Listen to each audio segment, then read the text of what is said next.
Party के हमारे अध्यक्ष राकेश मौर्य जी, समाजवादी पार्टी और इंडिया गठबंधन के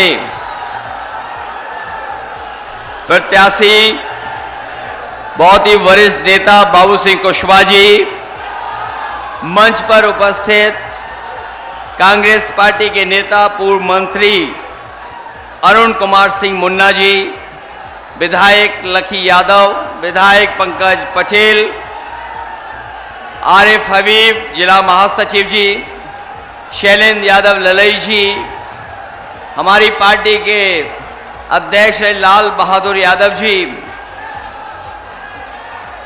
अनिल प्रधान विधायक दीपचंद सोनकर जी, अरशद खान साहब, नदीम जावेद जी, राजनारायण बिंद जी, फैसल हसन, तबरेज जी, इंद्रजीत सिंह निषाद जी, सोमनाथ सिंह मुन्ना जी, राघवेंद्र जी, अरशद साहब और हमारे पूर्व एमएलसी से लेकर के बहुत सारे हमारे समाजवादी पार्टी के नेता, कांग्रेस पार्टी के नेता, इंडिया गठबंधन के सभी पदाधिकारी और इस चुनावी जनसभा में मैं देख रहा हूं बड़ी संख्या में हमारे सभी आदरणीय बुजुर्ग, किसान भाई, बड़ी संख्या में नौजवान साथी, माताएं बहनें और पत्रकार बंधुओं, मैं सबसे पहले इस ऐतिहासिक जनसभा में उपस्थित मैं आप सबका बहुत बहुत धन्यवाद और आभार प्रकट करना चाहता हूं। मैं देख रहा हूं जहां पंडाल हमें पूरा भरा दिखाई दे रहा है, वहीं जितना बड़ा पंडाल है इससे 3 गुना ज्यादा हमें लोग पंडाल के बाहर दिखाई दे रहे हैं, जहां कोई छाया की जगह नहीं है। तपती दोपहरी में बाईं तरफ, हमारे बाएं और मंच के पीछे तक, दाईं तरफ बड़ी संख्या में दूर तक हमें लोग दिखाई दे रहे हैं। वहीं पीछे जहां सड़क है और जो घर दिखाई दे रहा है, घर की छतों पर समाजवादी पार्टी का झंडा लहरा रहा है। दूर तक हमें लोग दिखाई दे रहे हैं। और इस बार जौनपुर के लोग न केवल जिताने जा रहे हैं, बल्कि समाजवादी पार्टी के प्रत्याशी को रिकॉर्ड मतों से जिता करके लोकसभा में पहुंचाने का काम करेंगे। मैं देख रहा हूं कि अब चुनाव पूर्वांचल की धरती पर आ गया है और जो जोश, उत्साह और जिस तरीके से पार्टी के लिए हमें समर्थन दिखाई दे रहा है, इस बार पूर्वांचल से भारतीय जनता पार्टी का एक भी सांसद जीत करके नहीं जा पा रहा है। जहां अभी तक मैं कहता था, 5वें चरण के चुनाव तक मैं कहता था कि 80 लोकसभाओं में एक सीट पर लड़ाई है, वरना पूरी सीटें इंडिया गठबंधन जीत रहा है। लेकिन जिस समय प्रयागराज का समर्थन मिला है, इधर आजमगढ़ और आजमगढ़ से आगे जो समर्थन मिल रहा है, इधर जो जौनपुर वालों ने तैयारी कर ली है इस बार तो लग रहा है कि देश के प्रधान सांसद जी अपनी क्यूटो लोकसभा से भी हारने जा रहे हैं और इस बार इनका कोई मैनेजमेंट नहीं चलने वाला। जो मैनेजमेंट कर रहे हैं, दिल्ली से बुला करके सब लोगों को मिलकर के मैनेजमेंट कर रहे हैं, लेकिन जो जानकारी मिल रही है, इनके अपने लोग ही इनको हरा रहे हैं। जो लोग 400 पार का नारा दे रहे थे, 400 पार के नारा देने वाले 400 हारने जा रहे हैं। यहां तो सब पढ़े लिखे लोग हैं। अगर कोई 400 पार नारा देगा तो इसका मतलब यह हुआ, अगर 400 पार का नारा किसी ने दिया है तो उसका मतलब यह हुआ है कि कुल लोकसभा की जो सीटें हैं 543, 543, और अगर 400 पार की जीतने वाले हैं तो बताओ कितनी सीटें बनती हैं? केवल 143 सीटें बनती हैं। जो लोग स्वयं स्वीकार कर रहे हैं कि 400 पार 143 सीटें जीतेंगे, इस बार देख लेना जो जनता का गुस्सा है, इस बार 140 करोड़ की जनता इनको 140 सीटों के लिए भी तरसा देगी। और जो गुस्सा बढ़ता जा रहा है, जो गुस्सा बढ़ रहा है इस बार जनता का, ये अभी तो 5 ही चरण खत्म हुए हैं। अभी जनता ने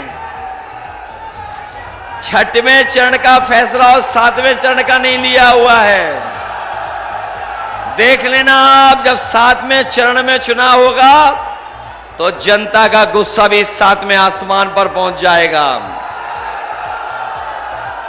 इनका इस बार सफाया होने जा रहा है। ये वही भारतीय जनता पार्टी के लोग हैं जिन्होंने कहा किसानों की आय दोगुनी कर देंगे। हमारे किसान भाई और गांवों में रहने वाले लोग, खेती बाड़ी से जुड़े हुए लोग जानते होंगे, पिछले 10 साल की सरकार में हमारे किसान की आय दोगुनी नहीं हुई, बल्कि लागत बढ़ा दी, लागत। और लागत बढ़ने से हमारा किसान तो संकट में चला ही गया, वहीं महंगाई बढ़ा करके हमारे किसानों और गरीबों के ऊपर संकट पैदा किया। जो लोग कह रहे थे आय दोगुनी हो जाएगी, आज खेती बाड़ी करने वाला किसान गरीब घाटे में जाता जा रहा है। न केवल घाटे में जा रहा है, बल्कि उसने देखा कि जिस समय दिल्ली की सरकार ने फैसला लिया, इन्होंने बड़े बड़े उद्योगपतियों का तो कर्जा माफ कर दिया। जो बड़े संपन्न लोग थे, बड़े कारोबारी लोग, उनका 10 साल में 25 लाख करोड़ का कर्ज माफ कर दिया। और जब कानून बनाया तो कानून ये बनाया कि जिन लोगों का भी 5 करोड़ से ऊपर कर्ज है, उनका कर्ज माफ किया जाएगा। लेकिन हमारे किसानों का लाखों में कर्जा वो माफ नहीं किया गया। हम अपने किसान भाइयों को, गरीब भाइयों को कह के जा रहे हैं, इंडिया गठबंधन की सरकार बनने जा रही है। अपने किसानों का, गरीबों का पूरा कर्जा माफ करने का फैसला लिया जाएगा। न केवल कर्ज माफी का फैसला लिया जाएगा, उसके साथ साथ हमारे किसानों की फसल की कीमत मिले, उन्हें लाभकारी पैसा मिल जाए, उनकी फसल की कीमत मिल जाए।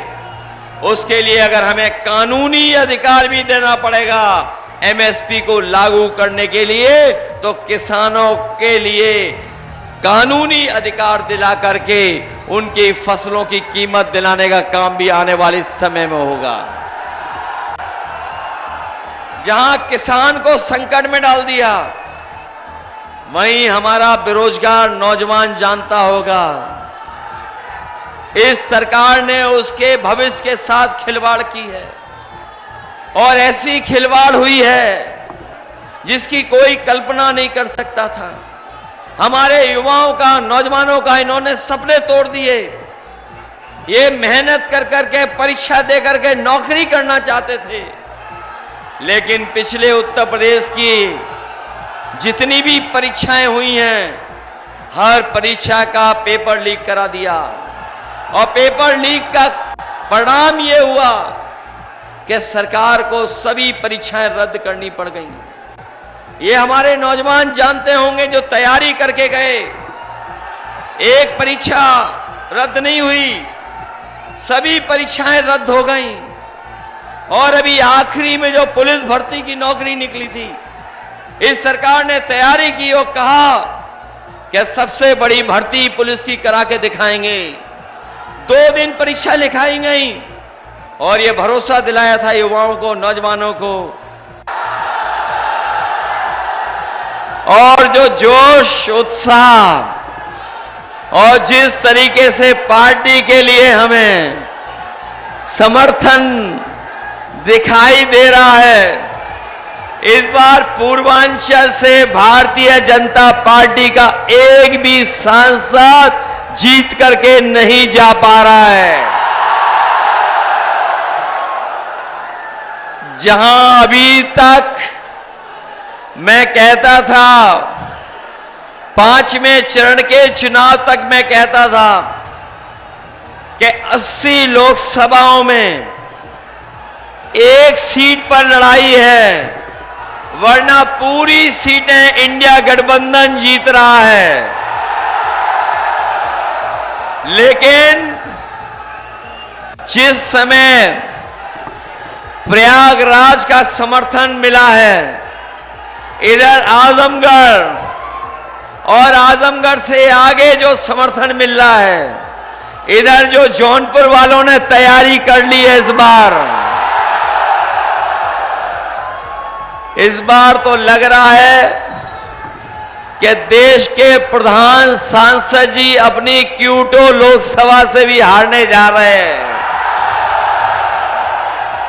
और इस बार इनका कोई मैनेजमेंट नहीं चलने वाला।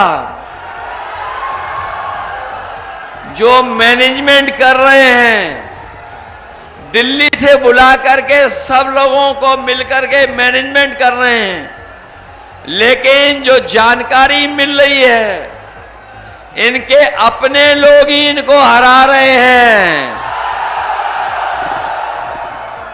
जो लोग 400 पार का नारा दे रहे थे,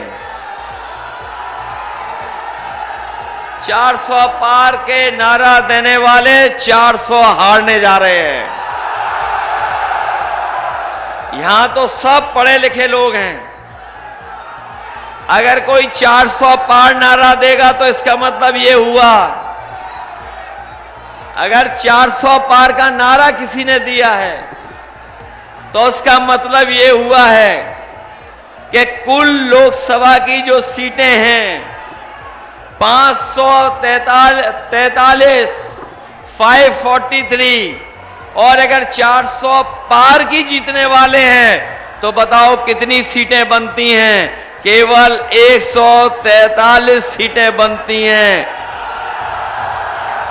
जो लोग स्वयं स्वीकार कर रहे हैं कि 400 पार 143 सीटें जीतेंगे, इस बार देख लेना जो जनता का गुस्सा है, इस बार 140 करोड़ की जनता इनको 140 सीटों के लिए भी तरसा देगी। और जो गुस्सा बढ़ता जा रहा है, जो गुस्सा बढ़ रहा है इस बार जनता का, ये अभी तो 5 ही चरण खत्म हुए हैं। अभी जनता ने 6वें चरण का फैसला और 7वें चरण का नहीं लिया हुआ है। देख लेना आप, जब 7वें चरण में चुनाव होगा तो जनता का गुस्सा भी 7वें आसमान पर पहुंच जाएगा। इनका इस बार सफाया होने जा रहा है। ये वही भारतीय जनता पार्टी के लोग हैं जिन्होंने कहा किसानों की आय दोगुनी कर देंगे। हमारे किसान भाई और गांवों में रहने वाले लोग, खेती बाड़ी से जुड़े हुए लोग जानते होंगे, पिछले 10 साल की सरकार में हमारे किसान की आय दोगुनी नहीं हुई, बल्कि लागत बढ़ा दी, लागत। और लागत बढ़ने से हमारा किसान तो संकट में चला ही गया, वहीं महंगाई बढ़ा करके हमारे किसानों और गरीबों के ऊपर संकट पैदा किया। जो लोग कह रहे थे आय दोगुनी हो जाएगी, आज खेती बाड़ी करने वाला किसान गरीब घाटे में जाता जा रहा है। न केवल घाटे में जा रहा है, बल्कि उसने देखा कि जिस समय दिल्ली की सरकार ने फैसला लिया, इन्होंने बड़े बड़े उद्योगपतियों का तो कर्जा माफ कर दिया। जो बड़े संपन्न लोग थे, बड़े कारोबारी लोग, उनका 10 साल में 25 लाख करोड़ का कर्ज माफ कर दिया। और जब कानून बनाया तो कानून ये बनाया कि जिन लोगों का भी 5 करोड़ से ऊपर कर्ज है, उनका कर्ज माफ किया जाएगा। लेकिन हमारे किसानों का लाखों में कर्जा वो माफ नहीं किया गया। हम अपने किसान भाइयों को, गरीब भाइयों को कह के जा रहे हैं, इंडिया गठबंधन की सरकार बनने जा रही है। अपने किसानों का, गरीबों का पूरा कर्जा माफ करने का फैसला लिया जाएगा। न केवल कर्ज माफी का फैसला लिया जाएगा, उसके साथ साथ हमारे किसानों की फसल की कीमत मिले, उन्हें लाभकारी पैसा मिल जाए, उनकी फसल की कीमत मिल जाए। उसके लिए अगर हमें कानूनी अधिकार भी देना पड़ेगा एमएसपी को लागू करने के लिए, तो किसानों के लिए कानूनी अधिकार दिला करके उनकी फसलों की कीमत दिलाने का काम भी आने वाले समय में होगा। जहां किसान को संकट में डाल दिया, वहीं हमारा बेरोजगार नौजवान जानता होगा, इस सरकार ने उसके भविष्य के साथ खिलवाड़ की है। और ऐसी खिलवाड़ हुई है जिसकी कोई कल्पना नहीं कर सकता था। हमारे युवाओं का, नौजवानों का इन्होंने सपने तोड़ दिए। ये मेहनत कर करके, परीक्षा दे करके नौकरी करना चाहते थे, लेकिन पिछले उत्तर प्रदेश की जितनी भी परीक्षाएं हुई हैं, हर परीक्षा का पेपर लीक करा दिया। और पेपर लीक का परिणाम ये हुआ कि सरकार को सभी परीक्षाएं रद्द करनी पड़ गई। ये हमारे नौजवान जानते होंगे जो तैयारी करके गए, एक परीक्षा रद्द नहीं हुई, सभी परीक्षाएं रद्द हो गईं। और अभी आखिरी में जो पुलिस भर्ती की नौकरी निकली थी, इस सरकार ने तैयारी की और कहा कि सबसे बड़ी भर्ती पुलिस की करा के दिखाएंगे। 2 दिन परीक्षा लिखाई गई और यह भरोसा दिलाया था युवाओं को, नौजवानों को कि पूरा का पूरा इंतजाम है, सुरक्षित परीक्षा होगी। लेकिन जब नौजवान परीक्षा दे करके घर लौटा तो पता लगा पुलिस की भर्ती वाला भी पेपर लीक हो गया। सब पेपर लीक हुए सरकार में, सब पेपर जानबूझ करके लीक कराए गए हैं। याद रखना नौजवान साथियों, ये सरकार वो है जो अपना बुलडोजर तैयार करके रखती है। जब किसी को डराना होता है तो बुलडोजर लेकर के पहुंच जाते हैं। लेकिन जो पेपर लीक हुए हैं, किसी के ऊपर बुलडोजर नहीं चला, ना किसी का घर के ऊपर बुलडोजर चला, क्योंकि पेपर लीक नहीं हुए हैं। इस सरकार ने जानबूझ करके पेपर लीक कराया है जिससे उन्हें नौजवानों को नौकरी न देनी पड़े। याद रखना नौजवान साथियों, ये केवल नौकरी का सवाल नहीं है। आपके 10 साल में 1/3 जीवन बर्बाद करने का काम इस भारतीय जनता पार्टी ने किया है। 1/3 जीवन। और यही पूर्वांचल का नौजवान सबसे ज्यादा फौज के लिए तैयारी करता था। फौज में भर्ती के लिए अपनी सड़कों से लेकर के ग्राउंड और मैदानों में तैयारी करता था, और वो सोचता था कि फौज में भर्ती हो जाएगी उसको पक्की नौकरी मिल जाएगी, देश की रक्षा करने का उसे मौका मिल जाएगा। वो देश की रक्षा के लिए वर्दी पहनना चाहता था। लेकिन इस सरकार ने जो फौज की नौकरी थी उसको भी आधू अधूरी नौकरी बना दी। ये 4 साल की नौकरी बना दिया। ये अग्निवीर व्यवस्था लागू कर दी। मैं अपने तमाम नौजवानों को कह के जा रहा हूं कि जिस समय दिल्ली में सरकार बनेगी, ये फौज की आधी अधूरी नौकरी अग्निवीर वाली हमेशा हमेशा के लिए खत्म हो जाएगी। न केवल अग्निवीर व्यवस्था खत्म की जाएगी, बल्कि फौज की नौकरियों की संख्या बढ़ाई जाएगी। संख्या बढ़ा करके पहले जैसे नौकरी मिलती थी उसी तरह की फौज की पक्की नौकरी अपने नौजवानों को देने का काम होगा। इसलिए मैं आप सबसे सहयोग मांगने आया हूं। इस चुनाव में आप सबका सहयोग मांगने आया हूं, और आपसे ये छिपा नहीं है कि इस सरकार ने महंगाई बढ़ाने का काम किया है। न केवल महंगाई बढ़ाई है, बल्कि हमारा किसान भाई जानता होगा, उसकी खाद की बोरी से भी चोरी की है सरकार ने। खाद की बोरी से चोरी हुई है। पहले 5 किलो, फिर और चोरी हुई 5 किलो। बताओ किसान की बोरी से 10 किलो चोरी हुई कि नहीं हुई? न केवल 10 किलो चोरी की, बल्कि हमारे किसानों से जबरदस्ती डीएपी के साथ साथ नैनो यूरिया भी खरीदवाई इन्होंने। और जो नैनो यूरिया खरीदी, उससे ना पैदावार बढ़ी, ना फसलों को फायदा पहुंचा। और बाद में जानकारी हुई कि जिस तरीके से बड़े बड़े उद्योगपति भारत छोड़ करके चले गए, उसी तरीके से नैनो यूरिया बनाने वाले लोग भी भारत छोड़ करके भाग गए। और जो महंगाई बढ़ी है, वो महंगाई की कोई कल्पना नहीं कर सकता है। ये महंगाई जो बढ़ी है, इनके अपने लोगों के मुनाफा की वजह से महंगाई बढ़ी है।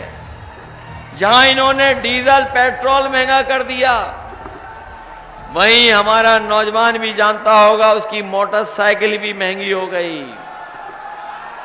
पहले मोटरसाइकिल 50,000 की कीमत के आसपास आती थी।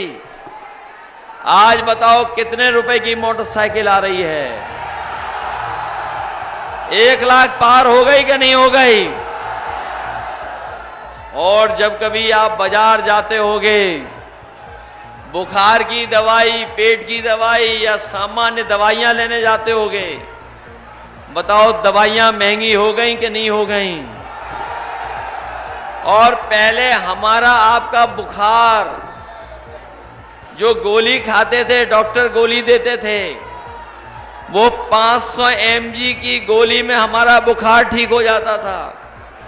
लेकिन आजकल सुनने में आ रहा है 500 mg की गोली नहीं, डॉक्टर 650 mg की गोली दे रहे हैं, तब भी बुखार ठीक नहीं हो रहा है। और याद रखना, ये सरकार वही है जिसने हमारे और आपके लिए एक नकली वैक्सीन लगवा के वैक्सीन लगवा दी। कोरोना के नाम पर सबको वैक्सीन लगवा दी। जो लोग नहीं लगाना चाहते थे उनको भी जबरदस्ती लगवा दी। ये हमारे पुलिसकर्मी हैं, खाकी वर्दी पहनने वाले भाई सफाई कर्मचारी हैं, इनको भी जबरदस्ती वैक्सीन लगवा दी। और वैक्सीन लग गई, उसके बाद आपको पता होगा कि अब ये जानकारी मिल रही है कि जिन जिन ने वैक्सीन लगवाई है उनको जान का खतरा पैदा हो गया है, जान का खतरा है। न केवल इन्होंने जान का खतरा पैदा किया वैक्सीन लगवा करके, बल्कि वैक्सीन वाली कंपनी से इन्होंने कमीशन भी वसूला है। आपने पढ़ा होगा, देखा होगा कि इन्होंने इलेक्टोरल बॉन्ड के नाम पर सबसे चंदा वसूल लिया। किसी से 1000 करोड़, किसी से 600 करोड़, किसी से 400 करोड़। और जब से इलेक्टोरल बॉन्ड वाली बात जनता जान गई है, तब से भारतीय जनता पार्टी का बेड बच चुका है। बताओ, इन्होंने इलेक्टोरल बॉन्ड के नाम पर जानबूझ करके दबाव बना करके चंदा वसूला कि नहीं वसूला? और इलेक्टोरल बॉन्ड ने इनके भ्रष्टाचार की पोल खोल दी है। इतना लूट और इतना झूठ किसी ने जनता को नहीं बोला होगा जितना भारतीय जनता पार्टी के लोगों ने बोला है। आज भारतीय जनता पार्टी के लोग कह रहे हैं और उनके दिल्ली वाले प्रधान सांसद जी कह रहे हैं कि आजकल शहजादे आए हुए हैं, शहजादे वोट मांग रहे हैं। मैं उनसे कहना चाहता हूं कि ये जो शहजादे वाली टीम बनी है, यही आपको शह देगी और यही मात देने का काम करेगी इस बार।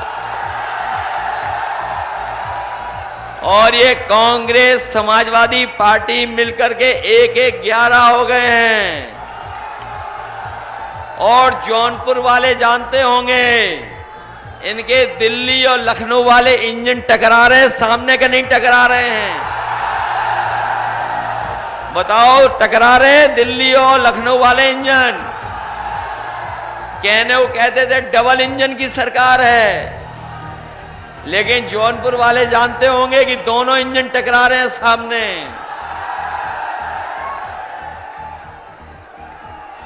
इसलिए हम आपसे निवेदन करने आए हैं कि ये चुनाव केवल हमारे आपके भविष्य का चुनाव तो है ही, लेकिन आने वाली पीढ़ी के भविष्य का भी चुनाव है।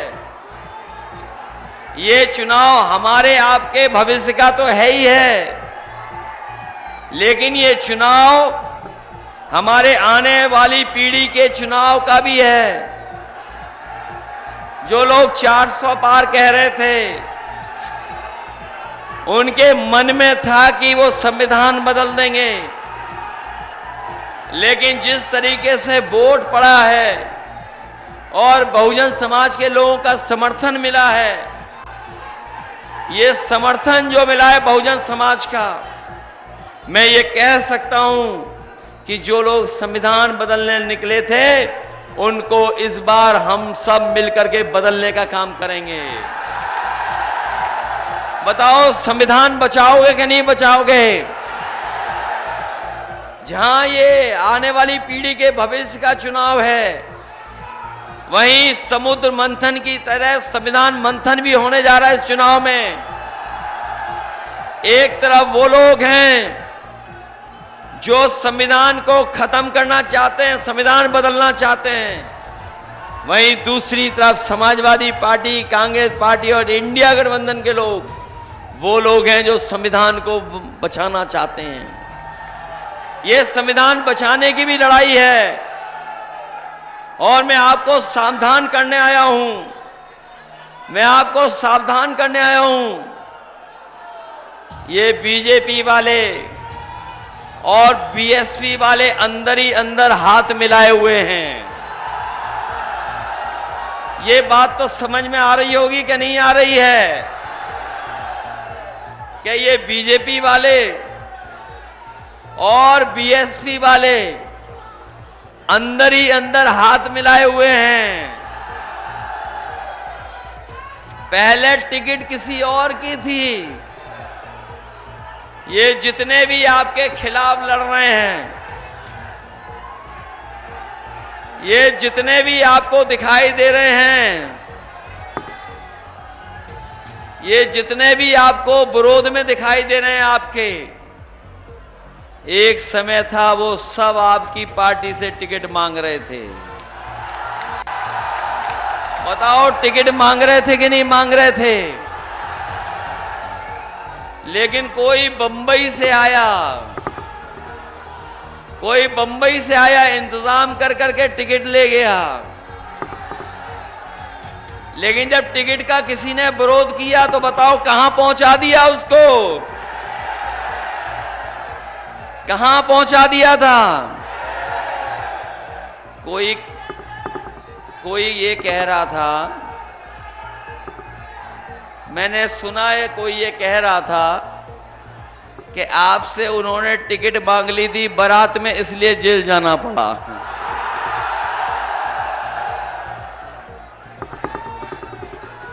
जेल गया कोई, और फिर जेल से बाहर आकर के क्या हो रहा है? बताओ, ये खेल हम लोगों को समझ में नहीं आता क्या? इसीलिए मैंने कहा कि बहुत सारे लोगों ने अंदर ही अंदर हाथ मिला रखा है। अगर कोई आपको धमका करके वोट लेगा तो डर तो नहीं जाओगे? कोई आपसे मिला जुला करके कुछ लालच दे करके वोट लेना चाहेगा, उसके लिए सावधान हो कि नहीं सावधान हो?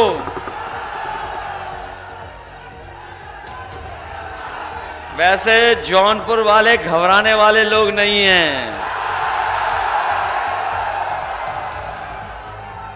जो लोग बंबई से आए थे, मैं पहले चरण के चुनाव से देख रहा हूं, मैं पहले चरण के चुनाव से देख रहा हूं। जितने लोग बंबई से चुनाव लड़ने आए थे, उन सबने पहले ही अपनी बंबई जाने की टिकट बुक कर रखी थी। पहले चरण और दूसरे चरण में भी कोई आया था, दूसरे चरण में भी कोई आया था बंबई से, और जैसे ही चुनाव खत्म हुआ वो सीधा बंबई वापस चला गया।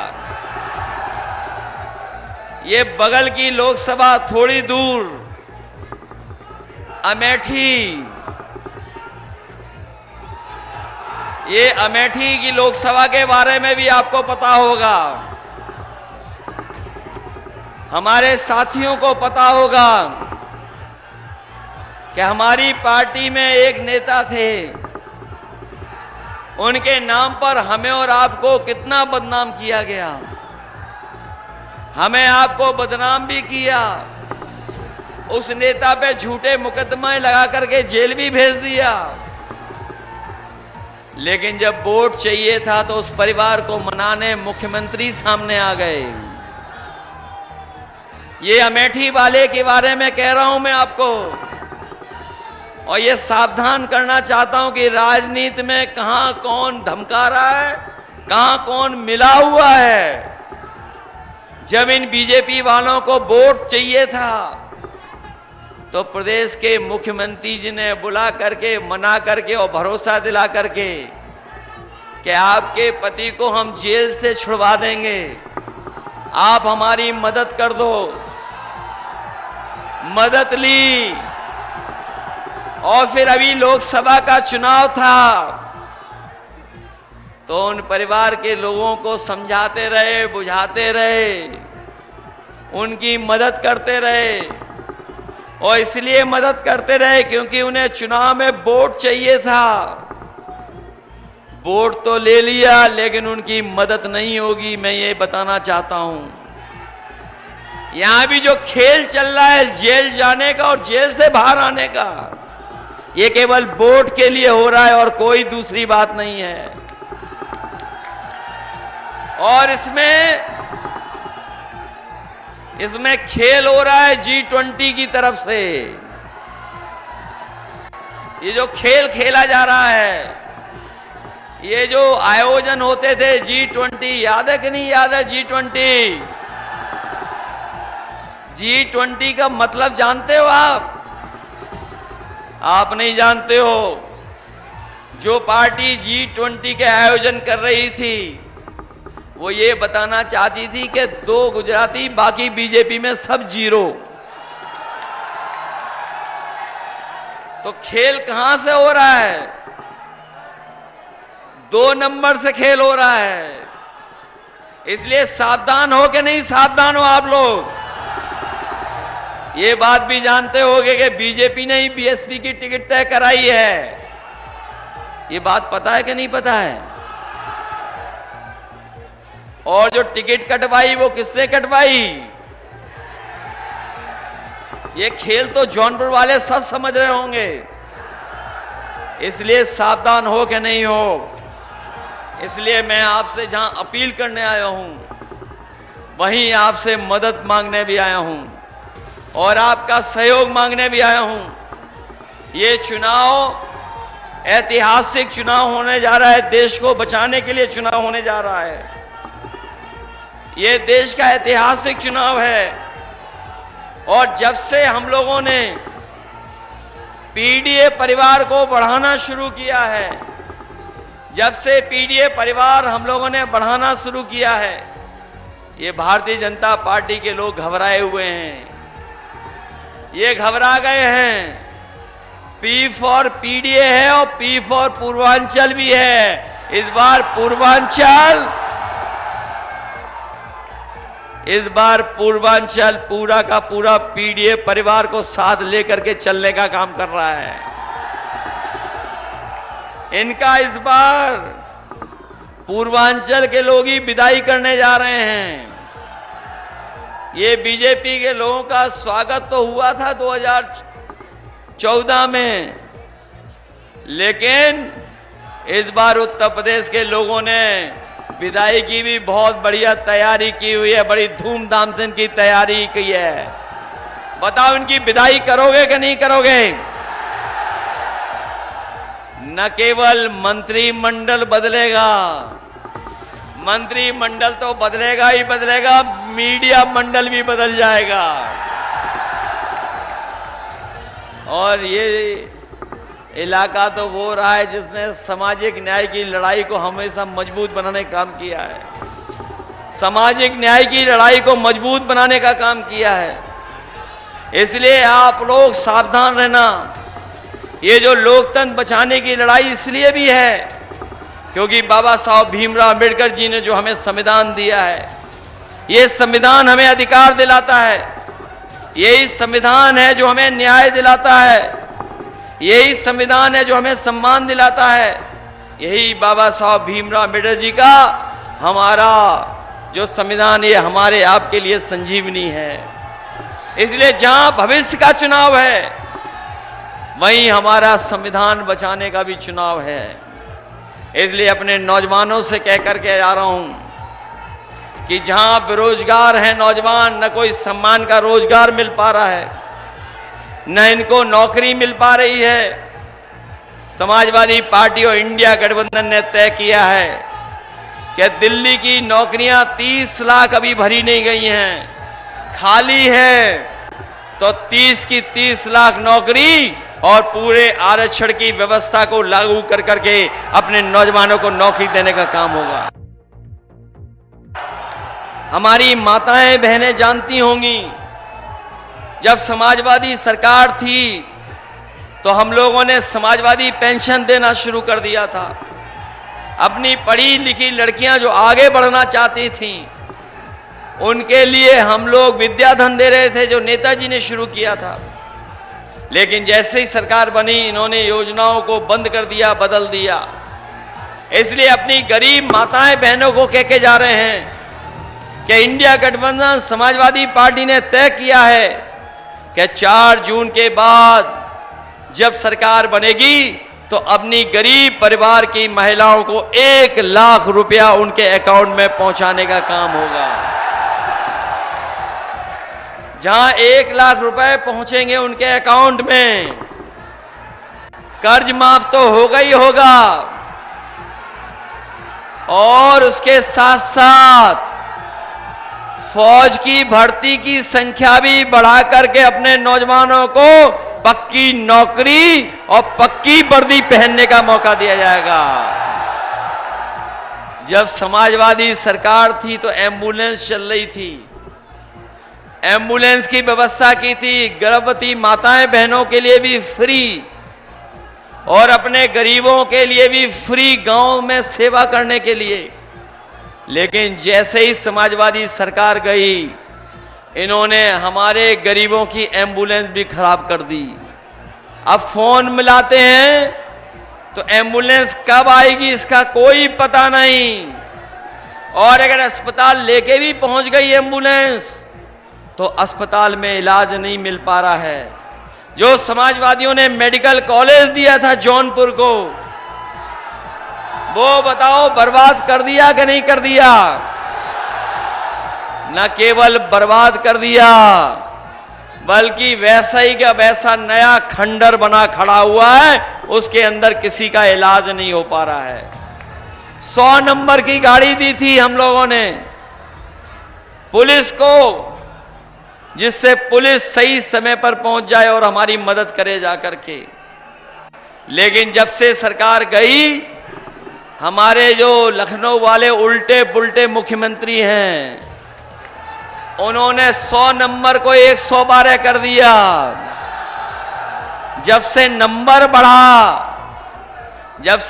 बढ़ा 100 से 112, हमारे पुलिस के भाइयों को भी लगा कि उन्हें भी अपना रेट बढ़ा देना चाहिए। और सुनने में यहां तक आ रहा है कि जब 100 नंबर मिला करके बुलाते हो आप तो मदद नहीं करते हैं, दोनों पक्षों से पैसा वसूल लेते हैं। बताओ इनकी सरकार में अपमानित होना पड़ा कि नहीं अपमानित होना पड़ा? हमारे और आपके खिलाफ के झूठे मुकदमे लगे कि नहीं मिले? और ये जिला तो वो है जहां पर कई ऐसे नौजवान जो हमारे बहादुर नौजवान थे उनके साथ पुलिस ने उनकी जान लेने का काम किया था, एनकाउंटर करने का काम किया था। हम समाजवादी लोग भूले नहीं हैं। अभी तो कानून ने सजा दी है उनको, कानून से सजा पाए हैं, लेकिन ऐसे तमाम दोषी लोग जिन्होंने अन्याय किया है, उत्पीड़न किया है और गरीबों पर बुलडोजर चलाया है, सरकार आने पर बुलडोजर का ड्राइवर बदल जाएगा, उनके खिलाफ भी कार्रवाई होगी। और अपने हम खाकी वर्दी पहनने वाले भाइयों को सावधान करना चाहते हैं। अभी तो फौज की नौकरी 4 साल की हुई है, अभी तो फौज की नौकरी 4 साल की हो गई, और अगर बीजेपी की सरकार आ गई तो इनकी भी नौकरी 3 साल की हो जाएगी। ये कहते हैं कि कैसे हो जाएगी 3 साल की नौकरी? तो मैं उनसे कहता हूं क्या आपको पता था कि अग्निवीर की नौकरी 4 साल की हो जाएगी? क्या आपको पता था कि हवाई अड्डे बेच दिए जाएंगे? क्या आपको पता था रेल बेच दी जाएगी, रेलवे स्टेशन बेच दिए जाएंगे? क्या आपको पता था कि सरकारी नौकरियां संविदा पे हो जाएंगी? क्या आपको पता था कि आधी रात ही नोटबंदी हो जाएगी? तो जब ये नहीं पता था तो 4 साल की उनकी नौकरी हुई, 3 साल आपकी भी नौकरी हो जाएगी। इसलिए जहां हम औरों को सावधान कर रहे हैं, ये लोग भी सावधान कर रहे हैं इनको भी। इसलिए आपसे हम अपना विशेष अपील करेंगे। ये जो अपील हम करना चाहते हैं आपसे, बताओ जौनपुर वालों, हम दोनों लोकसभा मान लें कि जीत गए कि नहीं जीते? ऐसा तो नहीं है कि अगर हम मान लें जीता हुआ और आपको बूथ पे रोकें तो आप रुक तो नहीं जाओगे? आपको सब रास्ते पता है कि कैसे वोट डालना है। बूथ पे पहुंच जाओगे आप लोग। और अगर आपको डराया और धमकाया गया तो? मैंने सुना है कि प्रधानों को चुपचाप बुला करके लालच देके और डराया धमकाया जा रहा है।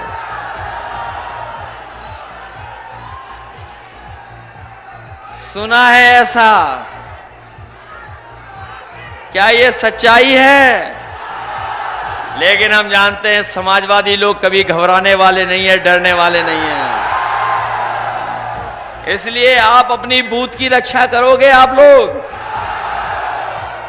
ये बूथ की रक्षा करने का मतलब कि आप संविधान की रक्षा के लिए आप निकल पड़े हो।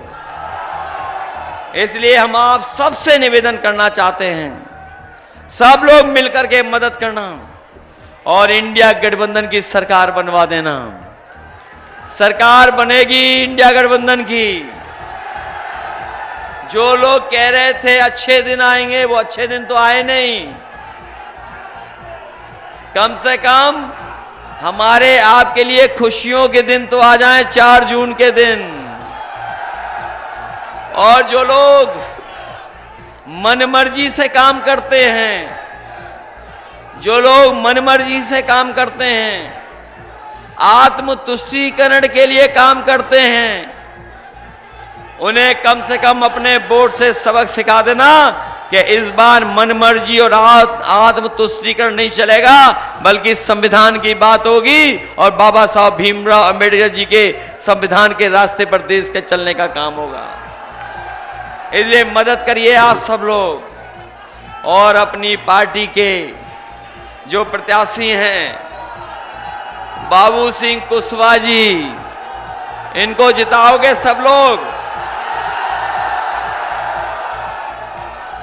बताओ समीकरण ठीक है कि नहीं है? बताओ समीकरण से घबरा गए दूसरे लोग कि नहीं घबरा गए?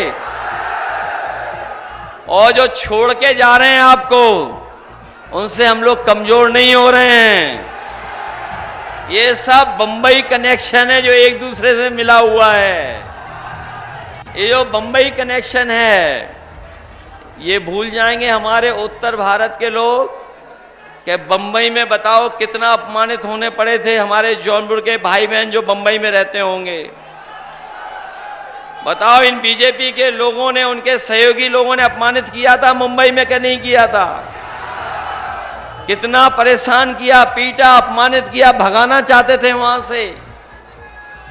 न केवल भगाना चाहते थे, बल्कि आपको याद होगा जब कोरोना के समय पर जो लोग परेशानी और तकलीफ में थे, सबसे ज्यादा पैदल चल करके अपने साधनों से अपने आप जो चल करके आए थे वो हमारे पूर्वांचल के ही भाई बहन थे, कहीं और के लोग नहीं थे। सबसे ज्यादा कोरोना के समय पर पैदल पैदल चल करके आए थे। ये भूले तो नहीं हो आप लोग?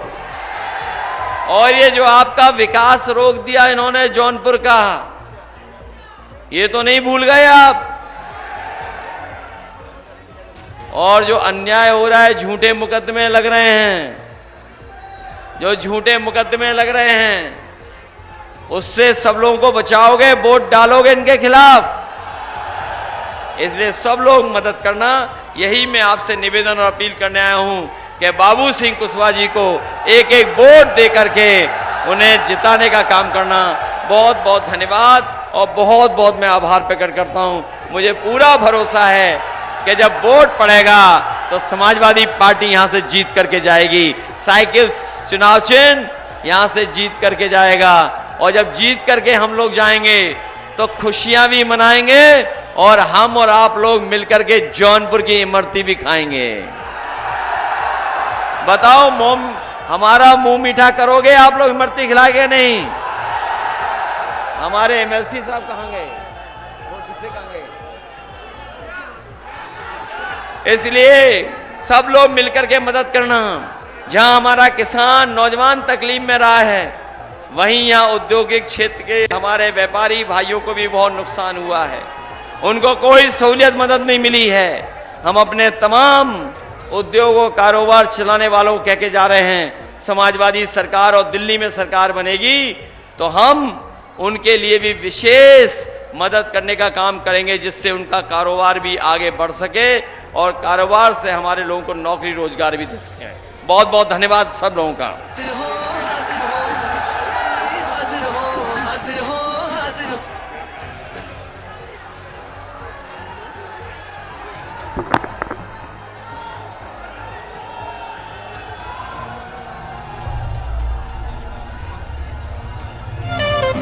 हाजिर हो सांसद जी, हाजिर हो सांसद जी, हाजिर हो। पिछले 5 साल का दे हिसाब, क्या दिया क्षेत्र को दे जवाब। बहुत हुए प्रचार के किस्से, क्या सच में आया जनता के हिस्से। सांसद जी आकर बदलाओ, नहीं तो वापस फिर ना आओ, नहीं तो वापस फिर ना आओ, नहीं तो वापस फिर ना आओ। हाजिर हो सांसद जी, हाजिर हो सांसद जी, हाजिर हो। किसान को भूले वोट को लेकर, आय दुगनी का जुमला देकर, छुट्टा पशुओं ने किया नाक में दम, करी यूरिया बोरी से कम। मजदूर की तुमने मजदूरी मारी, डरी सहमी सी हर लड़की नारी। बिन बिजली के अरे खड़ा है खंबा, बिन पानी के नल का बम्बा। जेब भरी पर भरा न गड्ढा, बिन दवा इलाज पर जान है दद्दा। दुगना हुआ महंगाई से खर्चा, लीक हुआ